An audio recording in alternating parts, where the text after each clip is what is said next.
To everyone watching this program today. My name is Honora Linda. I'm your host, and today we have our guest, Mr. Abeeb Adebayo. Good morning, sir. How are you doing? I'm doing well, thank you. Good to have you here.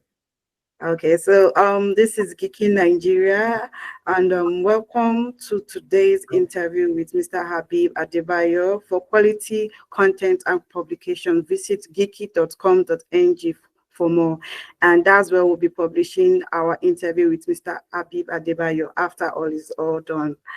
Okay, so sir, could you tell us about yourself? Can we meet you? Can you introduce yourself to our audience? Sure.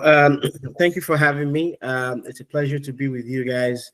I I basically advise clients on to take capital raising decisions, mergers and acquisition. You know, whether you want to sell your business or acquire a new one, or you want to raise money, equity or debt.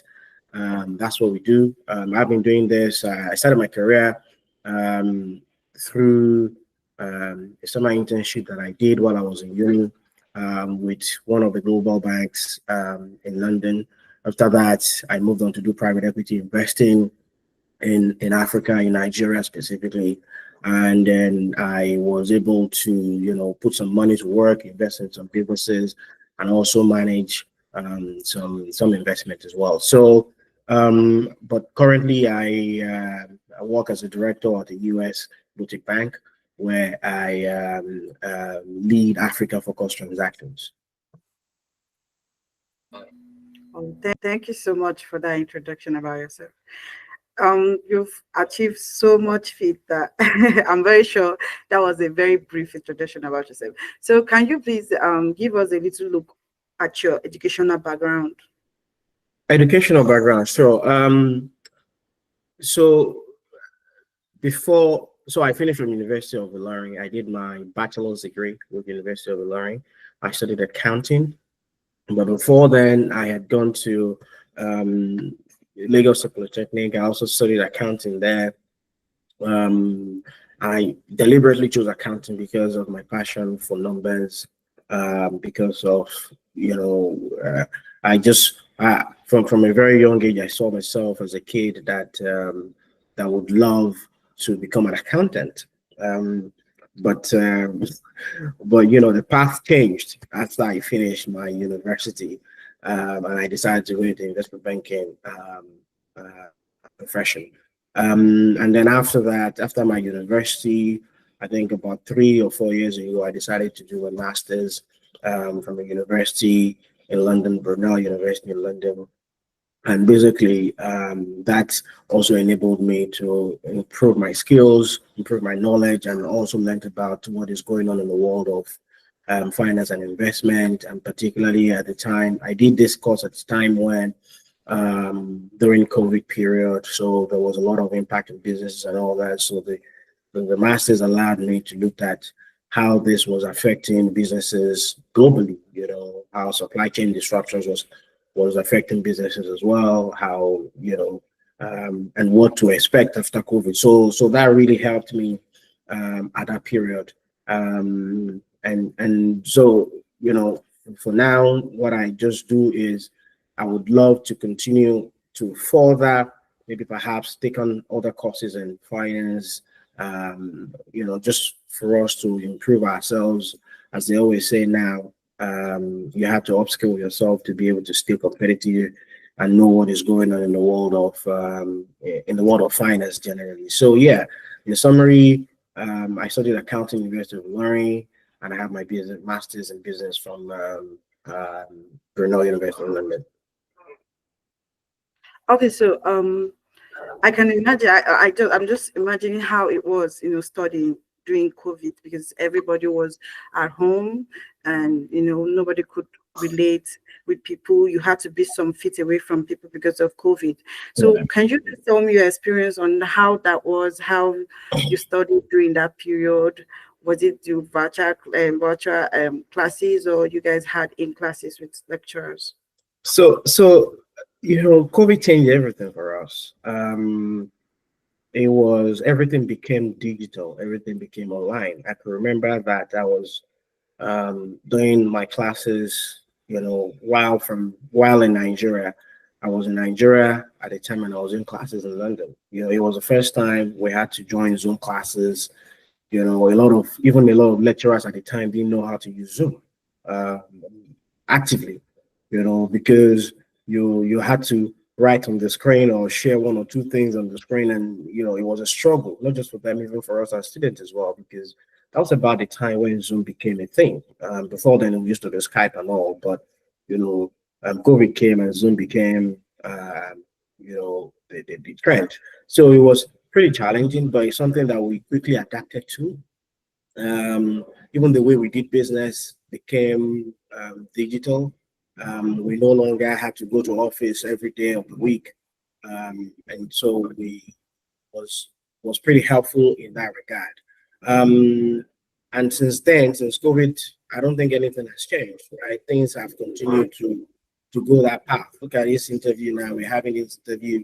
I don't know where you are, but I'm here in another part of the world. You are probably there in Lagos or in Nigeria, and then we are conversing as if we are in the same room. This was not possible before COVID, so that was one of the good things that COVID brought. Of course, there was a lot of downsides to COVID as well, but at least this is one thing that is positive now. A lot of people now, the way we do work now, everyone actually craves remote working now. Everyone wants to do remote work because I can also be effective whether working from home or working from the office. I can be as effective as possible, and I can even be more productive if I work from home.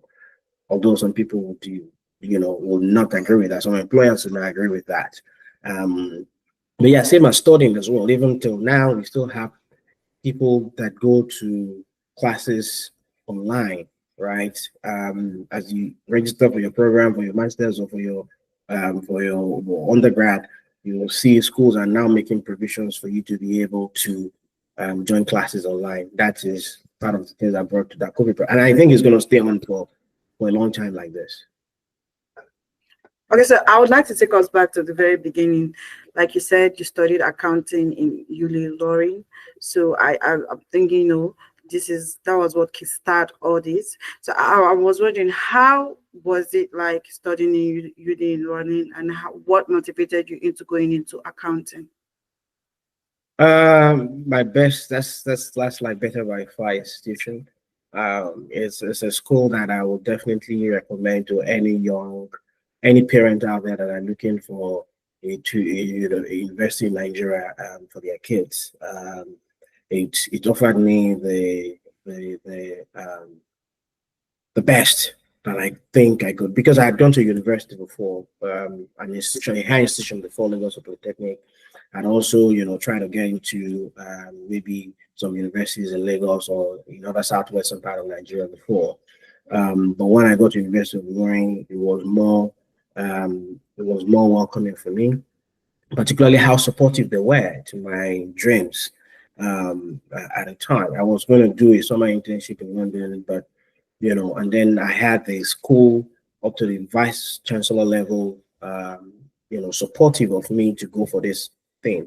And when I came back, they were still supportive as well. Till today, I still have friends, amongst them. I still keep in touch. So the Alumni Association is also very, very supportive as well. So they're very supportive, and I would encourage anybody to register their kids for that school. And this is the reason why the school is actually the most sorted after right now in Nigeria in terms of applications. And that's just because of the things that they teach. Morals, um, you know, morals, academic excellence, integrity, and all of these things are the things that make the school actually top choice right now. I can't remember your other question, please. What motivated you into picking accounting as a major? Well, as kids, right, we all have that one dream, you dream of to becoming someday. And I could remember when I was in my secondary school, the time when you had to choose between should I go to commercial or science or art. I knew very clearly that I wanted to be an accountant because I like the idea of accountants. They wake up in the morning. I had one banker that was living around us at the time, in Lagos. He was always waking up at 5, 6 in the morning, suited up with his tie. I was always going to the office. So I sort of looked up to that man, and I thought, I'm going to be an accountant too someday. So it was very clear to me that I was going to study accounting. So every institution I've gone, that I've attended, is always accounting. So there was no choice about that, and it was also suited to my skills as well. I like playing with numbers. I like the idea that you use it for decision making, and purposes. So those are the things that actually motivated me. Childhood dream, I'll just put it that way, and also the environment that I was at the time, based on people that I looked up to. Okay, so um, you had, after studying your accounting, you went to do your masters. So I was wondering, was there ever like a time you were able to use your degree, and got, like, did you get experience with your degree, or did you finish school and went straight to masters? No, of course, I worked for like 6, 7 years before I decided to do my master's, right? Wow. So I worked with it definitely, and it was very helpful as an accountant, as an accounting graduate. You could actually, your knowledge of accounting is actually needed to be able to perform well in your investment banking job, because what we do is, um, looking at accounting statement, prepare accounting statement, whether historical or to make forecast. You need the knowledge of accounting to be able to do that. Um, and so yes, I used it very well before I decided to go. As a matter of fact, as a matter of fact, doing the masters was more of a bonus, and wasn't really required for me to do my job. It was just because I was curious about learning, and also wanting to know more about global businesses, and how um, so the disruptions that we had at the time was affecting them. So that's on the master side. So the undergraduate knowledge, things that I learned from it, whether it is from accounting, accounting is quite broad, right? From accounting, you learn auditing, you learn financial accounting in itself, you learn taxation, you learn cost accounting, management accounting. All of these things, is are the things that will help you have a broader knowledge of finance, regardless of whatever field you are. And with accounting, you could also you learn business as well. Because they will teach you business. I can remember one of the courses I learned on, borrowed courses, was psychology. Having a minor in psychology actually helped me to also understand that, some aspect that you talk about psychology, that I'll be able to relate with it. That also offered me. I also understand a bit about company law, corporate law. These are some of the things that you do, some of the borrow courses that you do as well. So I had offered me the broader knowledge of the world of doing business, from the aspect of, okay, how do you start a business, to even how do you sell your business if you want to sell your business, to understand that what do you need to do to get started, from the aspect of the law. How do you then manage your employees? These are the things. But that was more of something I learned during my master's, right? Because my master's was in business administration. So I was able to understand the leadership part of it, and leading organizations. Okay. Okay, so I like, can you tell us, because you're saying that accounting is the fundamental, part of your job, is the reason you went into investment banking. So I was Yes. wondering, was there any challenges while you were doing this course? And I would like to know, just share, out of sheer curiosity, does it live up to the hype to be an accountant? We have all this hype of, I'm an accountant, I'm an engineer. So does he really live up to the hype? Um, Challenges first. I don't think I actually experienced any significant challenge, apart from the usual stress of, oh, I have this class at 7 in the morning, or I have this assignment, this test that I have to prepare for. Exam is coming. Apart from that, there was really no challenge. Like I said, I had a best experience studying accounting at University of Learning. Best experience. Um, and the lecturers were very friendly. I mean, some other people may have a different opinion, but to me, I enjoyed it. Does it live up to the hype? Hmm. Right now I'm not really an accountant. I don't practice accounting per se, right? I use the knowledge of accounting in my field, right? As you as a business owner, you can come to me and say you need an advice on what to do and what not to do because you want to expand to another country or you're trying to do something. The first thing I'll ask for is I want to look at your statement, your accountant statement. Let's see how you have performed. So my knowledge of accounting will help me to be able to read that statement.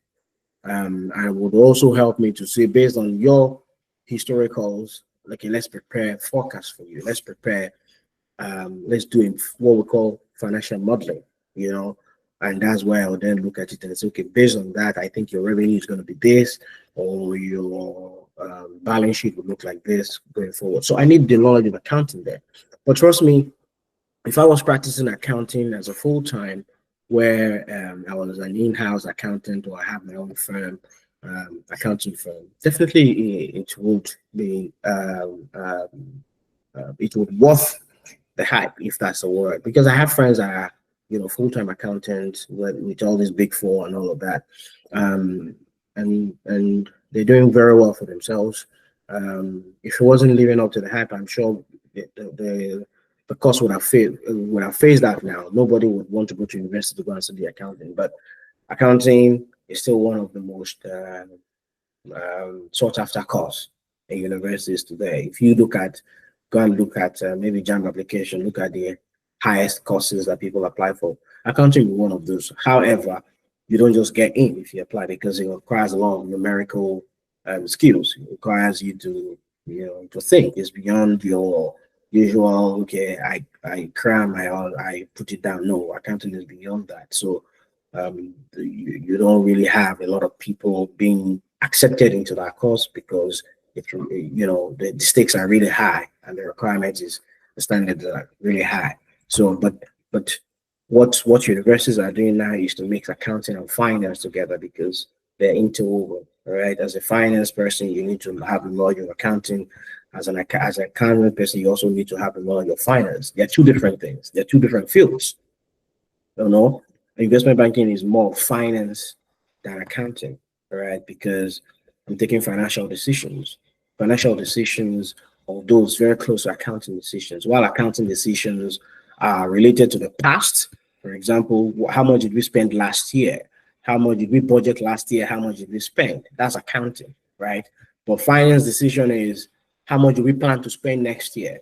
What are we going to spend it on? So finance is more futuristic, while accounting is looking at the past. So, but the goal is the same thing, right? So a lot of universities now try to bring the courses together and say that, see, if you're studying accounting, do finance as well, and it will help. And it helps. University of Learning, for example, the accounting department and the finance department, they do almost all the courses together, almost all. Apart from some, that are accounting related, like cost accounting, for example, management accounting. These are just pure accounting things. But the other courses like financial accounting and all that, you have to learn it. So they tend to do that together. I think all universities are doing that as well. I've also seen a trend that is happening here in Europe where universities offer investment banking courses. We get to see that in Nigerian universities. Um, Maybe the private universities are doing it, but at least the government universities that we attended, I haven't seen uh, any university that is offering that, which is investment banking course. Specifically, they teach you about M&A, they teach you how to do financial modeling, how to do valuation of companies and all of that. So that's a trend that I'm hoping to see in the nearest future in our universities, because then that's how we prepare the kids for the world out there. The world is moving, and we've got to move with it. Okay, so let's come now to when you did your master's. What motivated you into doing business administration? Having had a background in accounting, right, and I've been a professional in the finance world. I've practiced finance, investment banking. And, the next right thing for me to do was to learn about, business decision making, because business administration allows you to make decisions for businesses, right? For example, what business should I go into? Okay, how should I go into it? How should I prepare a feasibility study? How should I approach investors to give me money? Okay, now when you do that, how do I lead my organization? All right. How do I manage people? What are the skills that I require? These are the things that business administration would offer me. And then you now have to learn how to stay in business. Okay. Other than that, what are the strategies for me to stay in business? What are the competitive strategies for me to survive in this business? These are the things that you learn in business administration. And if you're advising, if as an investment banking professional, you're advising corporates, you need to be able to think like them as well, because you never know. Tomorrow I could decide to start my own business too, which is everybody's dream in the long run, because nobody wants to do 9 to 5 forever. No matter how old you get, you still want to have maybe retire into your own business or something like that. So having that skill, for me, it was more of, I want to be best positioned to provide advice to my clients, who whether you're a startup and you need investment banking service, I should be best positioned to provide service. But I wouldn't be able to do that if I haven't gone through some courses, right? Operations management. How do you manage operations? How do you manage your warehouse, for example? Or courses around, um, corporate and cooperative strategy, or courses around, leading people, managing organizations. These are the things that you learn through the master. So it was very helpful. And you also get to do a lot of case studies as well, learn about, different problems that companies face globally and how the CEOs at the time solved it, solve those problems. We've had different stories about Apple, how Apple got to where they are now, how the decision making by the CEO, leaders of the organization helped them to get to where they are today.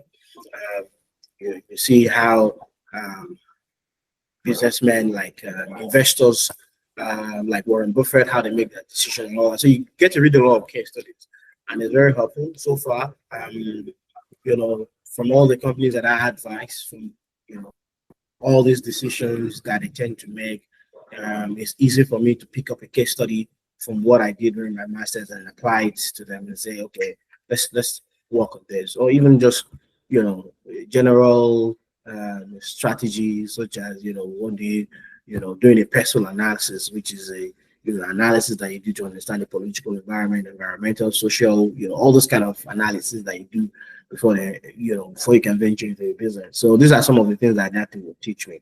And so it just offers me, so doing that program offers me like more like a grounded knowledge, because Okay. So hearing you talk about how you went into business administration, it seems like you tailored it to get into investment banking.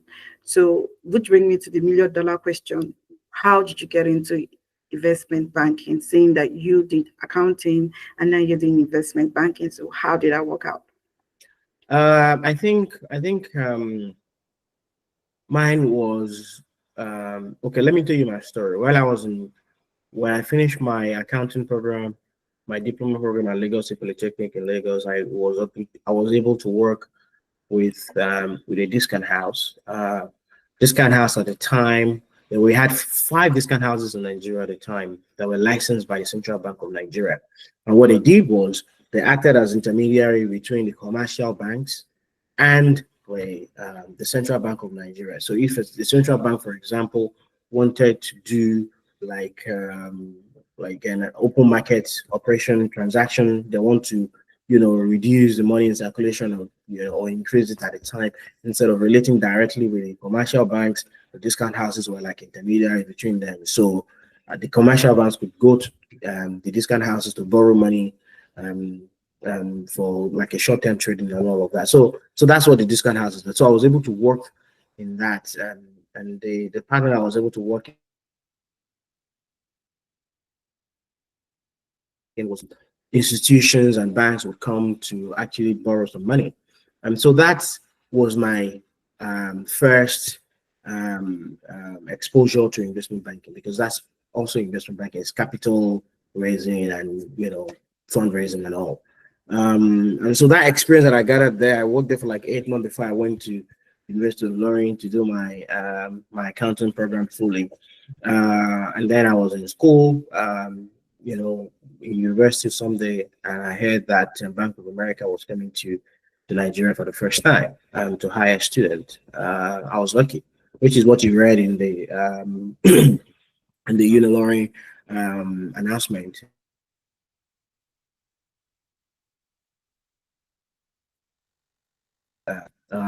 At a time, they had to they had only three fields that you could choose: investment banking, global market, and then technology.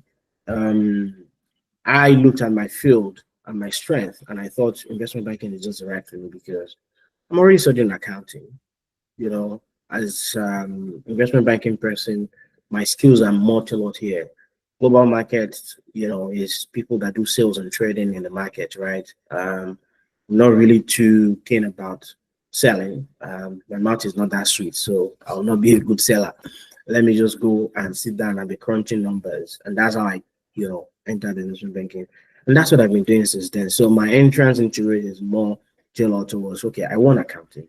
After getting accounting, after studying accounting, what is the best way? So because I had three choices, is either you do global market, investment banking, or technology. I'm not technology because I'm not a science-based, I'm not a science student, right? I'm not doing IT. I know I can't do markets because I don't like selling. Okay, selling is pretty difficult. It's only suited to people that know how to sell. And so the only field that was left is investment banking, which was actually my field anyway, because I was already studying accounting. So everything was just, going in line with maybe God has designed it for me like that. Um, and God knew that, okay, this is where I would end up anyway. That's why I continue to guide my steps towards studying the course for that. Because at the time I was studying accounting, I didn't know anything about investment banking. I didn't realize that, okay, there's anything called investment banking. All I just wanted to do was, let me just go to school, study accounting because I want to be an accountant.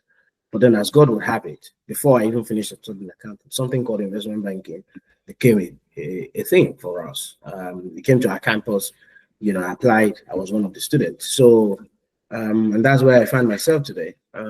It's hard for me to do anything else because I enjoy what I do. I enjoy the part where we help businesses to achieve their dreams. A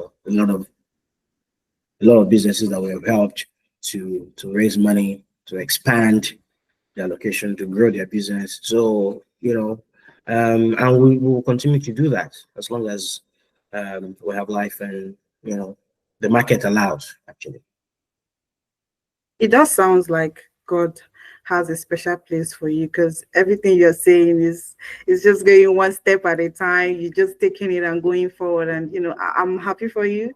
thank you. And I just want to say, because I'm very sure there are a lot of people that are just hearing about investment banking for the first time.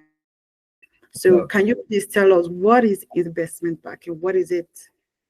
okay, so investment banking is a profession that allows um, basically an advisory kind of role, because what you're doing is you're providing advice.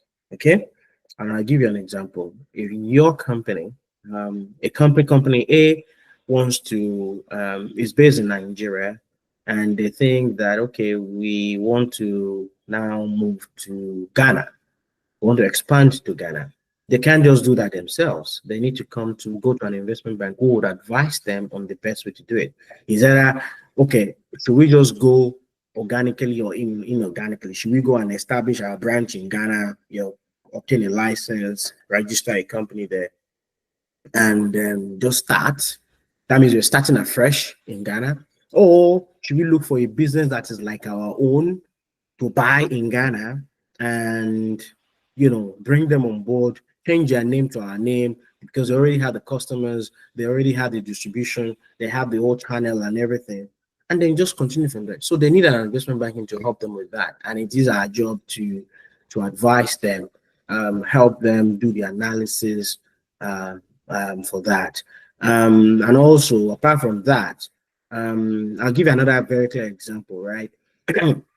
what we do what we do mostly is mergers and acquisition, which is the Ghana example that I gave, because that's a business acquiring another one. Is that you merge two businesses come together or you acquire.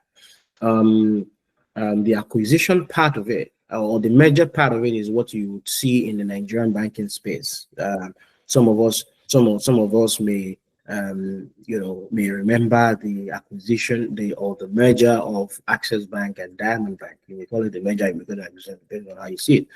When Access Bank bought Diamond Bank, was it 2, 3 years ago?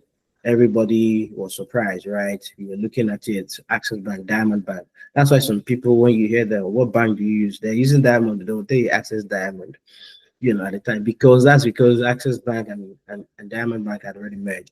Person that helped them to do that is an investment bank, right? So that's the job of an investment bank, to help them actualize that. They will give them advice on the best price to pay. For example, they will advise Access Bank on the best price to pay for this business. And also, apart from that, they will advise them on, regulatory considerations. What should you consider from the regulators, from CBN? What should you consider from the environment, from the employee standpoint? So that's a mergers and acquisition. Apart from that, if you're not doing merging or acquiring a business as an investment banking professional, you're also you're advising on fundraising, right? Somebody wants to raise money. For example, a business wants to raise $10 million to buy a new machinery or something like that. They need to approach an investment bank to advise them. Okay, you advise them, you help them prepare the materials, because you can't just go to someone and say, give me money. You need to show them document. This is our business and all of that. So it's an investment bank that helps you prepare that, right? An investment bank helps you prepare that. They will now also tell you the people to go to for this money. Because most of the time, the investment banking guys are like the intermediaries. They know the people that have money, and they know the people that are looking for money. Okay, your business is looking for money. Abi, me, I know some other people that have this money. So as an investment banking guy in the middle, your own is to bring them together. Okay, you can either be advising the buy side, or you can be advising the sell side. Okay, so if you're advising the sell side, the person that wants to sell their business, you help them prepare all the documents, right? All the document that this side wants to see. That's your job. But if you're advising the buy side, then you are helping them to look for businesses, okay, that they want to buy. So you are basically trying to marry them together. Your job is done when the two of them are married together, when the money has exchanged hands, or when the businesses have, whatever. So that's when your job is done. And basically that's what investment banking is all about. The different aspect of investment banking. Some people will focus on whether it's different divisions, right? I can say that I want to focus on financial institutions group, which is what I focused on. I focused on the banks, the insurance companies, pension funds, basically all financial institutions. Those were my clients, right? Some people would say, no, I just want to focus on the consumer goods industry.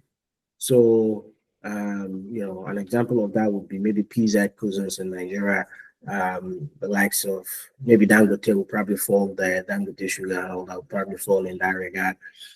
Some people say, no, I want to focus on real estate industry, real estate customers. So you can focus on any type of it. All right. It's broader than I have explained it, but that's just the easiest way to think about it. Think about it as investment banking guys being the middleman to business that want to buy, to firms that want to buy, and also businesses that want to sell. Okay, because I was about to ask you, what are the types and forms of business of investment banking, but you've already like given some of it, but I don't know if you still have some that you want to still tell us on the types of, Types of investment banking service, right? yeah. Yeah, I mean, broadly, it can be categorized into, I don't know, maybe three or four. It's not a lot. Mergers and acquisition is one.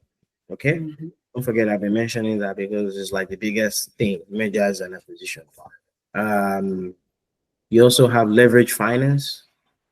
Leverage finance is that I want to buy a business, but I don't have money. All right. I want to buy a business, but I don't have money. Let's assume that Access Bank wants to buy a business. They wants to buy another bank in Kenya. They want to expand to Kenya. They don't have the money for it because it's too expensive. Leverage finance is to help them go and borrow money. Oh, Leverage finance will now help them to go and borrow the money to be able to buy the bank in Kenya. Okay? So when they mhm. buy the bank in Kenya, the money that they make from the bank in Kenya will be now be used to pay back that loan that they borrowed. That's leverage finance. I've just tried to simplify it, but it's more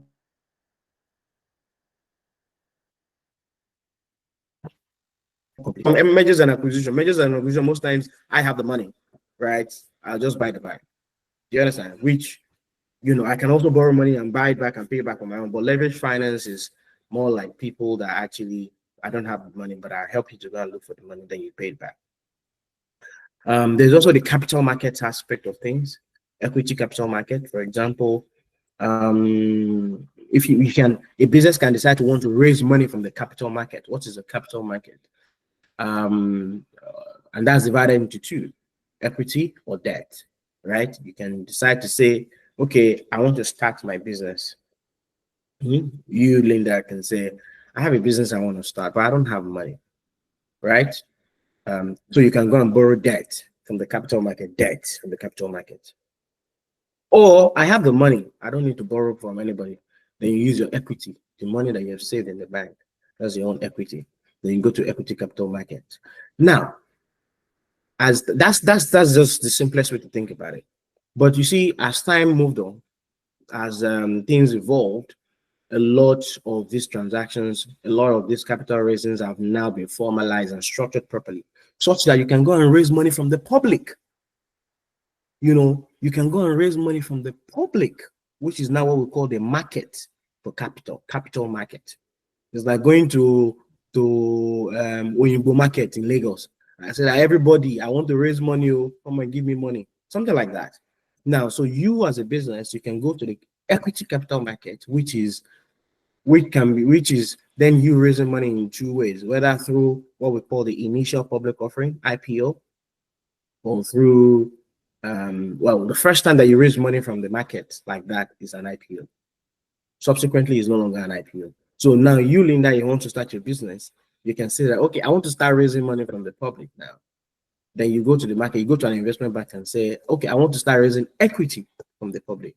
And then they help you with what we call an initial public offering, an IPO. So you go to the market, they help you prepare documents. You tell everybody my business is growing, blah, blah, blah. Please give me money to expand. And then they give you money. And then you can also go back subsequently to those people, which will what we call right offer, all those things like that. They can announce it. What happened in Nigeria recently, that all the banks in Nigeria were calling people to come and buy their shares, is an example of that. Remember when the central bank announced the recapitalization effort, Yes. told all of them to go and raise money to go and increase their capital. All the banks had to start calling people, come and buy our shares, come and buy our shares. That's an example of that. So there's another aspect of investment banking that would cater to them. All right, that's the capital market guys. That's the equity capital market guys. The debt capital market guys would be guys that would help you. For example, a company wants to raise debt, sometimes in different instrument, a different debt instrument, right? A commercial paper, which is very common in Nigeria. Most Nigerian businesses like to raise commercial paper because it's short term. It's usually between 1 year and maybe 2 years, or they could raise a bond, which is longer term. And also, the people to help you with that is a debt capital market guys. Okay, so you can see now that based on the three things that I've explained, right? You have the M&A guys, you have the leverage finance guy, and you have the capital markets thing. So you can then have different industries under each, because you cannot know all the industries. You might be an expert at, looking at real estate businesses, real estate company. Real estate is different from banks. I may be very good at looking at banks' financial statement. I look at the banks. The way banks make money is not the same way real estate companies make money. Do you understand? So what is happening in real estate is not the same thing as happening in petroleum, in oil and gas, for example. So you may ask me to talk about what is going on with the refinery now, and I may not be an expert in that. There are expert investment banking guys in that. Do you understand? Because that's not my field. So there are different industries that you may want to focus on, and that's that's still that's on that doesn't take away your investment banking skills. We all have the same kind of, because again, you do numbers, you forecast, all of this, you do analysis, is all the same thing. What makes you then different is your knowledge of the industry. Okay, I may know more about what is going on in my industry, in banking, in hospitality, in healthcare, than you. Okay, healthcare is another very important industry. A lot of hospitals are opening here and there. There are investment banking guys that are just focused on healthcare.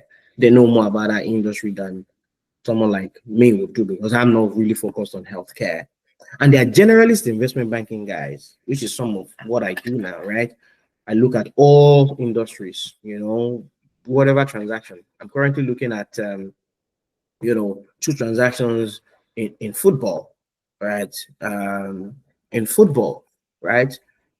Two football clubs up for sale, and that's another field in itself. So that's another skill in itself. You may be an investment banking person, but if you don't look at that industry, you may not really understand anything about it. And how do you advise clients when you don't understand the business?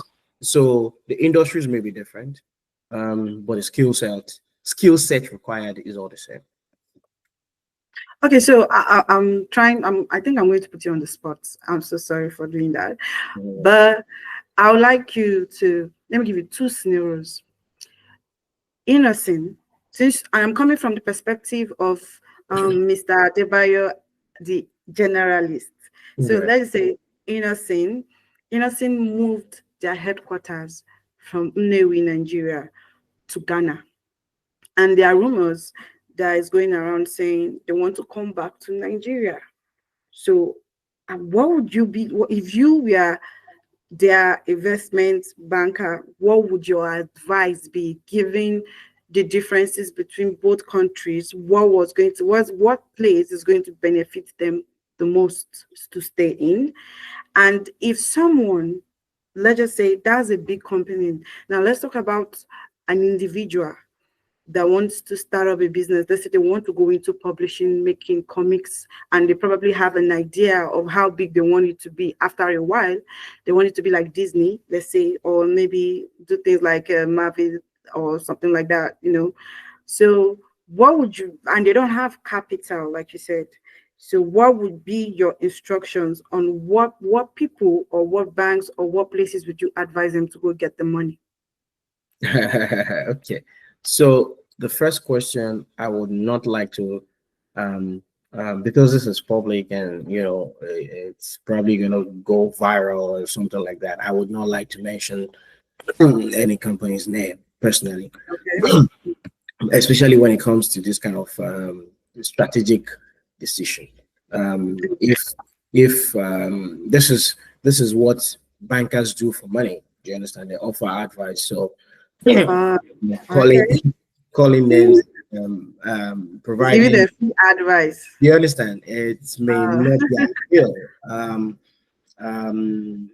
So I'll just stay away from that. But there are some critical considerations. They moved to that current headquarter for a reason. They're planning to move back for another reason. There's so many reasons why people move around. Most of the time, it's always macro. What I mean macro, the economy that is a factor, right? hmm. So I would advise them to check with their bankers frankly and see what is the best solution for them. at this point. Mm. But on the second point as well, someone that wants to make a film, going to that. Interestingly, I have a deal with me now on for someone in Nollywood that is trying to raise money to make a movie. Um, and it's very clear. It depends on the size of the the budget of the movie. How big is it? There are some firms that would never come touch any raise that, for example, you want to raise 10 million naira and you're going to what? You're going to a large bank to help you raise it. 10 million is just too small. Do you understand? But if it's like a 1 billion naira movie that you want to make, there are some firms that you go to as well. Do you understand? 10 million naira, for example, could be like a friends and family kind of raise. You go to your friends and family to raise that kind of money. But it's very big, I don't know the size, 100, 200 million naira, then you may need expert advice to help you do that. Critical things that you need to put together that they would ask for. A breakdown of your budget. What is the revenue projection? Okay, I want to see the revenue projection for your movie. How do I make back my money? Are you looking for equity or debt? Most likely debt, right? And I'm sure you know what the rates are doing right now in Nigeria. So, are you prepared to pay me my interest plus my principal back? These are kind of things that you need to show. You need to show some other document as well. Whether you can't just jump into movie making if you don't have the permit. There's some places that you have to, before you can shoot a movie, you have to have permit to shoot in that area. These are some of the documents that I have to see. And then, as long as you're ready to sign an investment agreement and all of that, I'm sure the money should be there. I mean, Nollywood is one industry that is growing really fast. The figures are there, statistics are there. Although there are so many movies that have been made, we heard about I've forgotten now. There was this Nollywood movie. It's a Funky Akindele movie that grossed about 1 billion. Is it 1 billion naira, 1 billion visa? Tribe called Judah. Exactly. Yeah. So that shows you the capacity of what our movie industry can do. And then I traveled to some countries in Africa, and it was surprising for me to see that what they're watching on their TV is our movies, across Africa, even globally. So tells you that if you put anything on YouTube now in a Nollywood movie, you see the number of views that you can have in just a few days, and all of that views now is being monetized. So it should be something that anyone would jump into to support, just like we are currently looking at one movie now, like I said. So, but again, if there's anybody that is out there that is looking to raise money for something like this, they can always come to us for advice, for a fee, of course. These guys, he's an investment banker, so if you need advice for your business or whatever, you can always reach out to him for your advice. Okay, so how does business administration intercept, like how do they connect with investment banking? Because you mentioned it earlier. You said you mentioned how they connect, but I want you to give us like a detailed way they connect. Okay. I think, at the risk of repeating myself, I would say that you cannot have investment banking without business. Okay, you cannot have investment banking without businesses. All we do is advise businesses. Okay, as an investment banking person, my clients are the businesses. My clients are the CEOs and the CFOs. I help them to raise money. I provide advice to them. I just help them actualize their strategic decision, their strategic goals, right? So they are connected in every way. Whatever form of business that you do, and also as a business person as well, you want to have an investment banking person in your corner, investment banking professional in your corner that you can just call on if you have to make any strategic decision. So Um, because at some point you would want to raise money. At some point you will have money that you don't even know what to do with it, right? Mm. Um, at some point you probably just have some cash sitting in your bank that you don't know what to do with it. So you would need an investment banking person to advise you where to put that money, what the rates are saying, um, depending on your risk. They're not looking at your portfolio and advise you on the risk appetite, all those kind of things. So they're so intersected, and one cannot. Okay, maybe businesses can do without investment banking person because at the end of the day, I can still make my decision without the investment banking guy. Whether it's a good decision or bad decision, I will still make that decision anyway. But it's Mm. always good to have an investment banking person in your corner such that they can provide you with good financial advice. But as an investment banking person, you cannot survive without businesses. Businesses are there. Yeah, the reason that they are there. Without businesses, you can't really do anything. So our job most times is always to look for businesses to advise all the time. Okay. Okay. Thank you for that. So I was wondering, investment banking, if someone wants to go into it, how do they do that? Okay. That's a very good question, and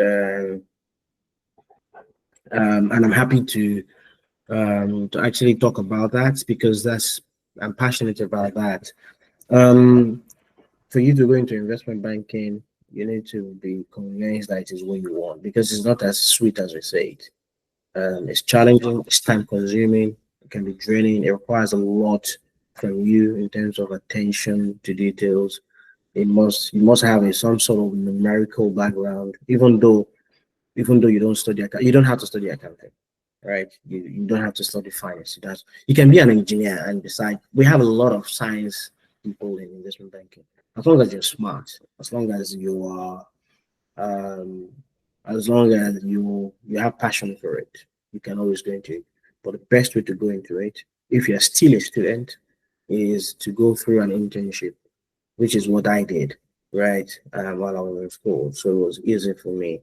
Going into an internship, I did a good job. They offered me full time, and that's how I started, right?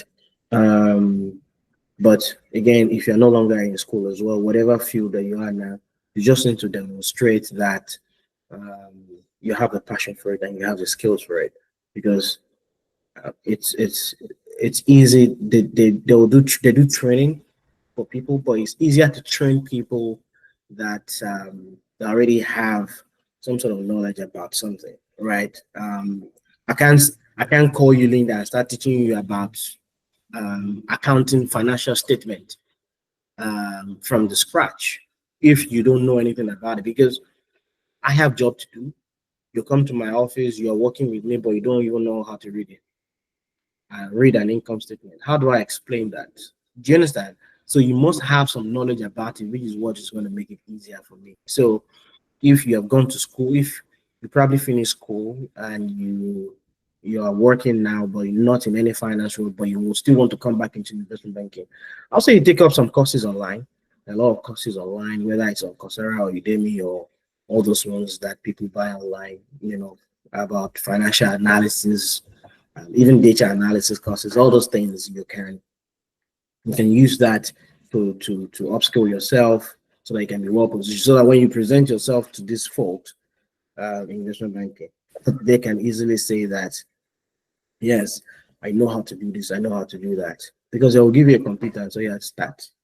Where do you start from if you don't have the knowledge? Do you understand? So try and take up courses, read up online, um, and tailor your CV to what they're looking for. They want to see that yes, you have um, numbers background, finance background, and you're keen to learn as well. You're very eager to learn. The good thing about investment banking is that it is not restricted to whatever you've studied in your school as your undergrad. It's not. It doesn't stop you. Nobody cares about what you study. If you like studying petroleum engineering, just come. Are you smart? Do you like numbers? Are you willing to learn? Those are the things that matter. So even if you did arts, even if I did theaters, even if I did music, it It doesn't doesn't. matter. It doesn't matter as long as you're willing to learn because you have to start. You're learning something new, right? That Mhm. means you must be you must put your head down and be willing to learn. But before you come to me as well, have some knowledge because that's how you skill through the interview, right? Mm. Yes, I've done art, but I haven't done any. I haven't done any course or any training on accounting. How do you want to pass the interview? Do you understand? So you need to do some reading on your own, some reading some courses online, so that you can pass any interview that you go for. One I've told you before in the investment banking, particularly in Europe and America, most people that are in banking are people that don't even have any accounting or finance background, and they're doing really well. Okay. Okay. So you, like you said earlier, you said it it evolves. Investment banking evolves, every day. So I would like to know, how do you keep up with the latest trends? How do you keep up with the latest way to do things in the industry? Um, that's a good question. I mean, there's only one way to do it. I mean, okay, I'll tell you to do that. I'll tell you what.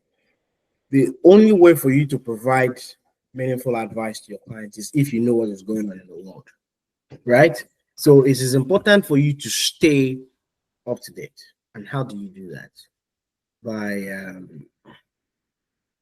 by reading up news articles. There's every day that I make sure that I listen to world business today.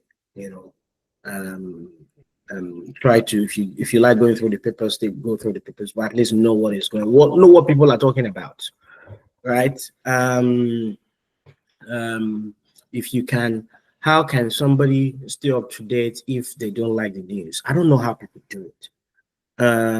Whether whatever form um, of news, whether it is news on social media or news on your TV or just Google search news, just follow up with the news, right? Particularly business news, financial news. That's how you stay up to date. You know what other CEOs are thinking, what is going on globally, and all of that. That's one. The other one is see a lot of things. Technology has made everything easier for us now. Now you have some AI tools that help you stay up to date. I don't have to even listen to the news to know what is going on in the world.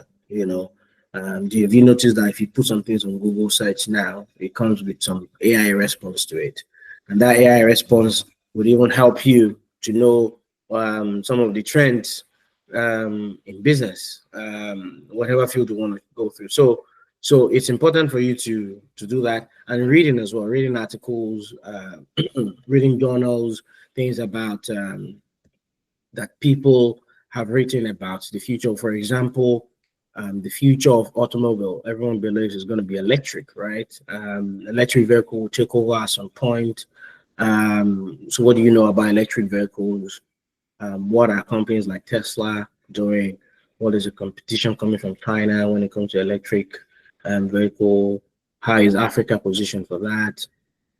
These things may not be in the news necessarily, but they may be in some articles that someone has written somewhere. But you just need to read and stay up to date. And that's just an example, right?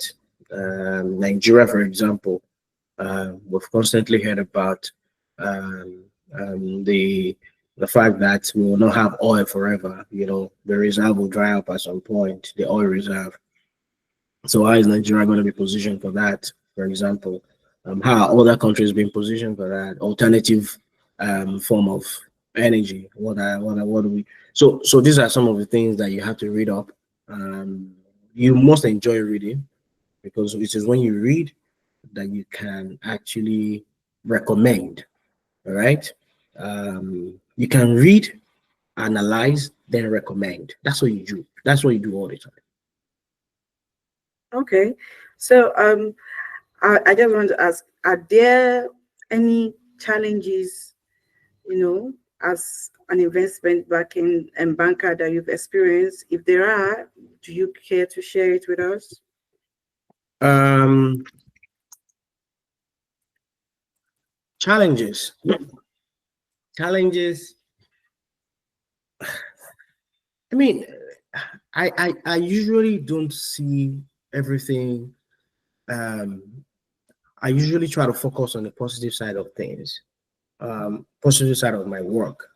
Um, while some people may say it is challenging to stay up to date because there's just so much information out there now, and also you have so much work to do that you don't even have time to pay attention to what is going on.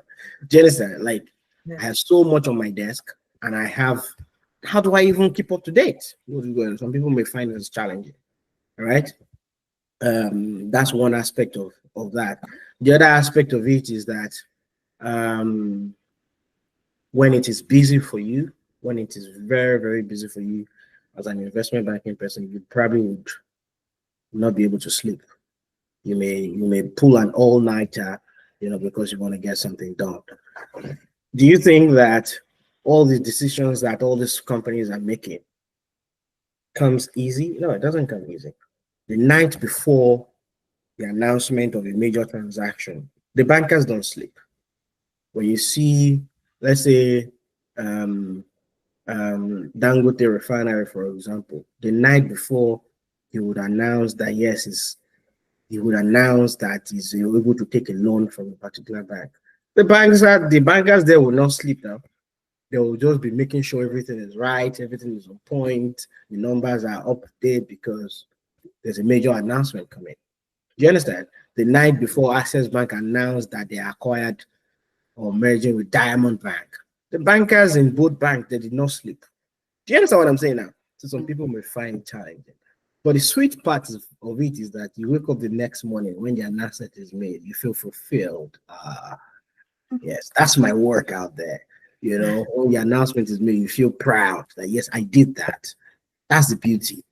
And that stays with you forever. In banking, we have what we call the tombstone. Um, I don't have one here, but the tombstone is like a plaque, like an award plaque that you have. You put it on your desk. They write the name of the transaction there for you. You look at that. You take that everywhere you go. You look at that and be like, yes, that's my deal. Do you understand? There's some deals that I did, um, in the past, and when I see them in the news, it feels fulfilled that yes, I did that. That's the beauty of investment banking at the end of the day. Okay. Thank you so much for that. So, I know it can't be easy, just like you said, sometimes bankers pull all-nighters to get the result they desire. So I'm wondering, what do you do to distress? What do you do for relaxation? What do you do how do you balance your personal life and your work life? How do you balance um, having your own me time from away from the stress of the industry? At the end of the day, if you don't balance it, you just die. You just want to. Oh God. Stress can kill somebody. Do you understand? Yes, yeah. But see, for me, when you're busy, I know I can spend time with my family, but when I'm not busy, I make sure I spend time with my family. I don't joke with it. It's very important. It's a way of, zoning out of the world. I make sure that no matter once the thing is out of the way, whether it's to hang out with friends or to even just read a book or to play chess with some friends, I just do that. Do you understand? Whether I'm free for 1 hour or 2 hours, I could go on social media and see what is going on, what are people saying again. These are ways that I distress. But overall, generally, I think spending time with family helps me distress, especially after a long period of of constant work. You distress, you play with the kids, you walk out, you go out with friends, um, go for drinks or whatever, and then you get back in the mood again because if you don't do that, you're just gonna knock down at some point. And why are we working? You know, this is why we work. Okay. So I just want to ask you, what are your hobbies? What are your hobbies apart from reading? You've made Yeah. that clear. Well, I like football, so occasionally or every weekend I try to play football every weekend, once every weekend. I also watch football. Um, What's your club? What's your favorite club? well, I support Chelsea, Chelsea of England, and I've been supporting them since 2004, actually, since Mm. 2004. So over 20 years now, almost 20 years now. That's when I've been supporting Chelsea. Um, um, Apart from football, I like to play chess a lot. Um, um, if I'm not playing physically, I'm playing on my phone on my own personal time. What other hobbies there? I like cooking as well sometimes. Sometimes I like cooking. So Um, what's your best meal? Like if you are supposed to go to a competition now, what would be the best meal you why would would I cook? be in a cooking competition? I'll never be in a cooking competition. It's a scenario. It's a scenario. If you were ever to be in one. Well, I'm a Yoruba man, so I would. It's mostly going to be a 4 euro. Ewedu, um, I can cook jollof rice as well. Basically, I cook my own food, the food that me I can eat. You may not be able to eat it, but me I get to. So, and because I see that process of cooking as a moment, I see it as therapeutic, because at that moment I can't do anything else. I can't look at the internet. I can't do anything. I'm just buried in what I'm cooking. Of what I'm doing dishes, for example, I do dishes in the house. When I'm doing dishes, I just do your dishes and you're in your own zone. You're thinking, ideas are coming at that time. So I always look forward to doing it. What else do I like to do? I like traveling as well. I love traveling because you get exposure from traveling as well. Um, if and this is what I recommend to anyone that is listening. If you have the capacity to travel, don't hesitate. Travel, whether it is, I'm not saying travel outside of Nigeria. You can travel to other parts of Nigeria. That's one thing that we don't do enough. Apart from where you grow up, where you school, where else do you know in Nigeria? You go to other parts of Nigeria, understand the culture, understand the tradition, and that way, you'd see that yes, even your own knowledge would be better than the average person who hasn't traveled to that area. And that's a mission for myself as well. Whenever I'm in Lagos now, whenever I'm in Nigeria, I'll try as much as possible to travel to other parts, and rather than just sit in Lagos or in Ibadan, I'll travel to other parts of Nigeria, go to the north, go to the southeast, the south, whether it is just for a weekend, just travel. It's good. It's good. I agree with you. I think Nigeria has a lot of beautiful places that a lot of people don't know exist. So I agree with you on that. So, for your final questions, Yes. I would like to ask you, what would be your advice to the young ones? And I like to ask everyone that comes up to this particular questions, because it's so sad to see this becoming like a school of thought. It's not really a school of thought, but I like to put it as one, because it's becoming a very a very frequent thing that is being said among the young ones, the Gen Zs. They will tell you school na scam, because everybody wants quick money, everybody wants to make it before they are 25, which is still very young if you ask me. So what would you say to that? What can you say to the young ones watching about that school of thought, especially those ones that actually feel and think like that? This is one advice that I don't think that is actually it's not only for the young ones alone, it's even for elderly ones, parents, right? The society is losing or has lost and is losing so much of moral values. And I don't really blame the young ones per se. Sometimes I put the blame on some of the parents, right? Um, we've become too liberal, too free, that we allow so much to go on. Um, you know, money is good, but it's not everything, right? We have young ones now that are young boys that are going into different internet scams and all of that because they want to make quick money. And what do they do with the money when they make it? They want to buy Benz, they want to buy expensive cars, expensive this and that. Why do they want to buy it? Not because they necessarily need it, but because they want to impress, they want to oppress others, they want to show off on the gram, they want to show off everywhere. You see, that's one aspect for the boys. For the girls as well, the same thing.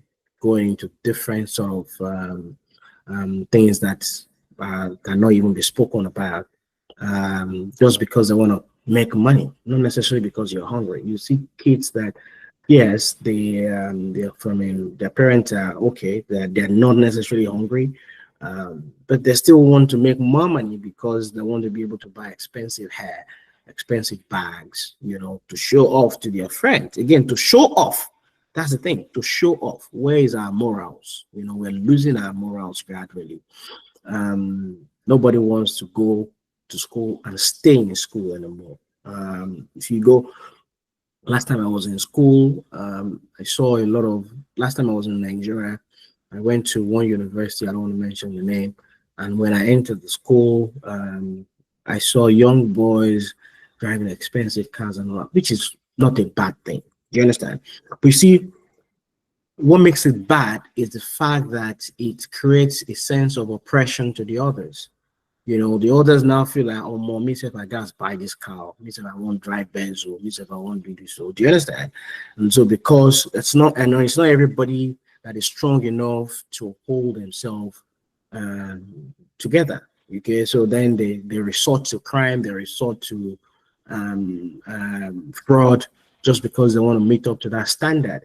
So you can see all of these things do not happen just because it happens because some parents have actually overlooked a lot.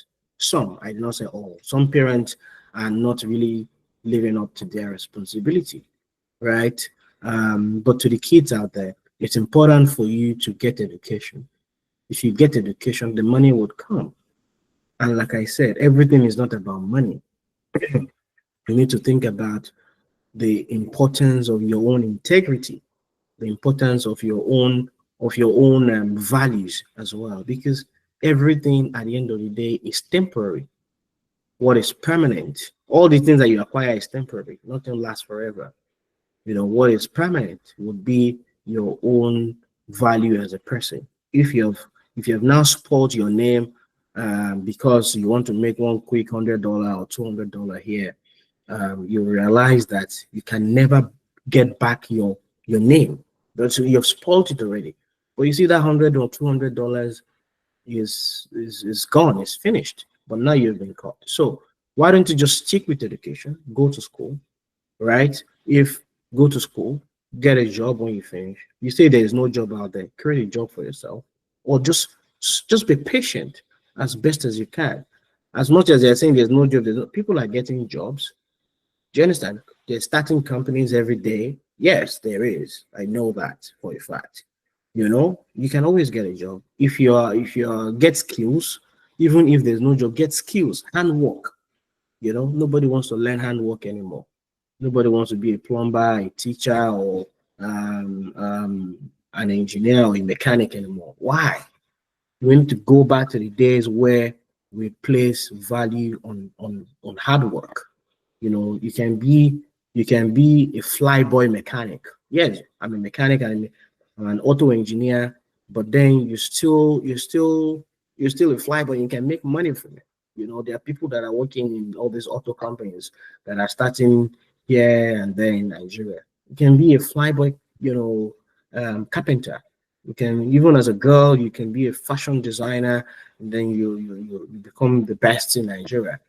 You can go into pastry making, go into hairstyling, as long as you believe, as long as you're not anything that you can do, as long as it's legit, and as long as it doesn't stain your values as a person. Think about that. Is what you should do. Don't join the bandwagon because this person is doing it. Does not make it. Does not mean that you must do it as well. Because your friend is doing it does not mean that you should do it. Okay, you can be the right person. Let others look at you and be like, no, I want to be like this person because they are the right. They are doing the right thing. All right. And if you can do that, our society will become better for it. Um, um, um, there's some peace of mind that comes with doing legit, right? There's peace of mind that comes with it. There's peace of mind that comes with it. Chase that peace. Go for that peace. You know, don't no no no don't be oppressed by anybody. Let them do their evil. It will always catch up with them. But for you, as a young person that sent you to school, go to school, study hard, get good grades, and finish well. And when you finish well, employment will come. No matter how long it takes, no matter how long it takes, you will get a job. And I wish you all the best.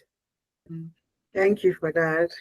So just can you quickly just brief us, or can you quickly just tell us what your short time goals and long time goals are? I thought you said this, so that was the last question. Short-term goals. I mean, honestly,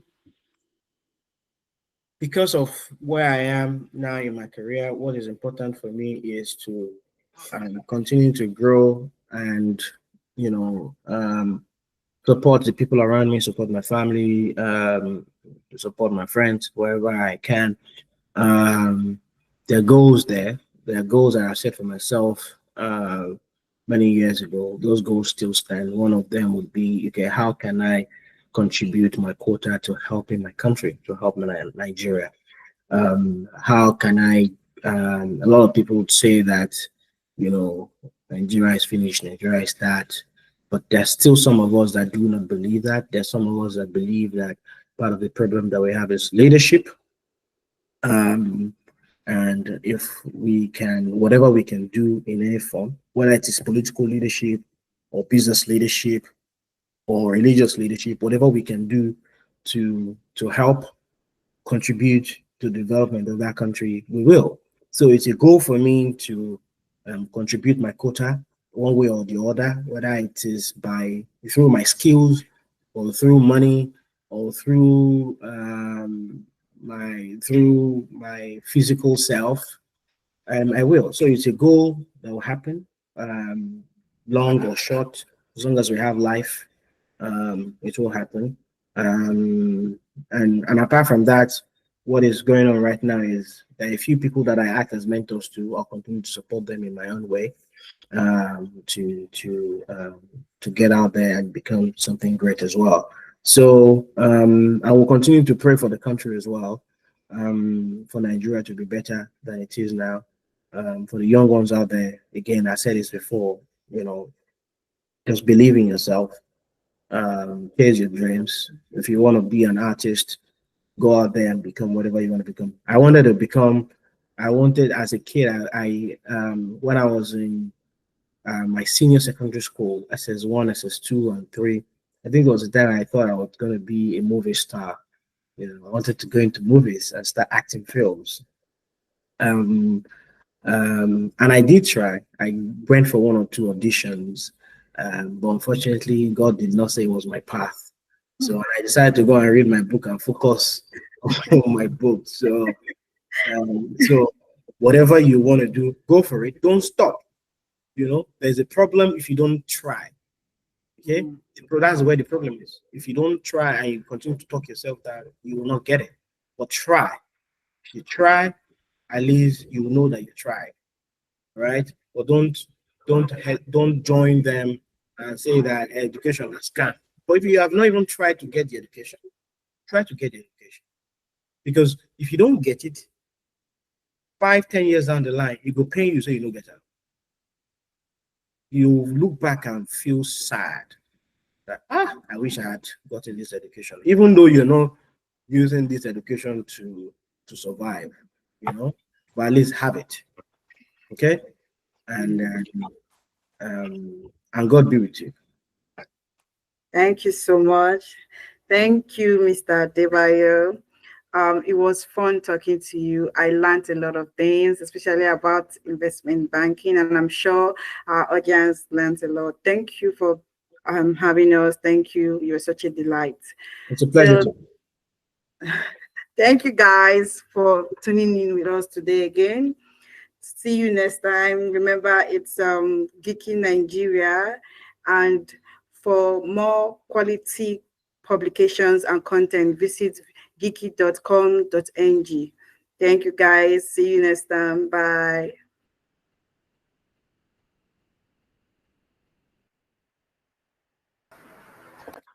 Okay, so hello. The interview for today